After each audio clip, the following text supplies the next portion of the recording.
नमस्कार, स्वागत है आप लोगों का अंदाज सुबह में, जहां हम लोग बात करते हैं यूपीएससी सीसेट पीवाईक्यू क्वेश्चंस की। आज का क्वेश्चन है सिलोजिज्म से। क्वेश्चन में हमें यहाँ पे 2 स्टेटमेंट दिए गए हैं और उसके बाद में उनके कंक्लूजन हमें दिए गए हैं और हमसे पूछा गया है कि कौन सा कंक्लूजन है वो राइट है। तो सबसे पहले हम लोग बात करते हैं स्टेटमेंट की। स्टेटमेंट में हमें बोला है कि सम ग्रीन आर ब्लू, या स्टेटमेंट में बोला गया है कि सम ग्रीन आर ब्लू। हमने भी देखा कि यहाँ सम ग्रीन्स आर ब्लू, हमने देखा कि इनके बीच में कुछ एरिया है वो कॉमन है। इसके बाद में बोला है कि सम ब्लू आर ब्लैक, हमने भी देखा कि सम ब्लू आर ब्लैक, इनके बीच में भी कुछ एरिया हम लोगों ने क्या किया है, कॉमन किया है। अब हम लोग बात करते हैं यहाँ पे इनके कंक्लूजन की।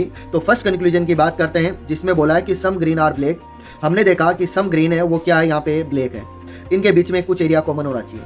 अब हम बात करते हैं, हमने जो डायग्राम बनाया उसकी, तो उसमें मिलाते हैं कि कुछ ग्रीन क्या है, ब्लैक है। हमने देखा कि ये ग्रीन रहा, ये ब्लैक रहा, इनके बीच में कुछ भी एरिया कॉमन नहीं है। तो यहाँ से हमारा कंक्लूजन फर्स्ट क्या हो जाएगा, रॉन्ग हो जाएगा। कंक्लूजन सेकंड की बात करते हैं जिसमें बोला है कि नो ग्रीन इज ब्लैक।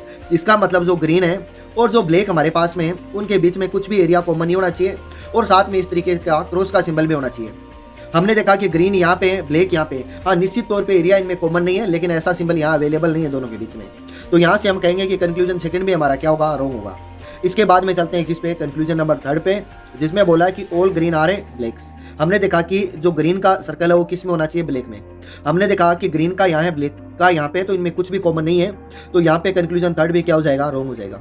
ऐसे ही हम बात करते हैं कंक्लूजन नंबर 4 की, जिसमें बोला है कि ऑल ब्लैक आर ग्रीन। हमें ऐसा होना चाहिए कि सारा का सारा ब्लैक क्या होना चाहिए, ग्रीन होना चाहिए। दोनों है ही सब अलग अलग, तो हम कहेंगे कंक्लूजन 4 भी क्या है, रॉन्ग है। तो यहाँ से हमारा जो आंसर होगा वो ऑप्शन डी राइट होगा, जिसमें मेंशन है कि ना तो कंक्लूजन फर्स्ट, ना सेकंड, ना थर्ड और ना फोर्थ है वो फॉलो करते हैं।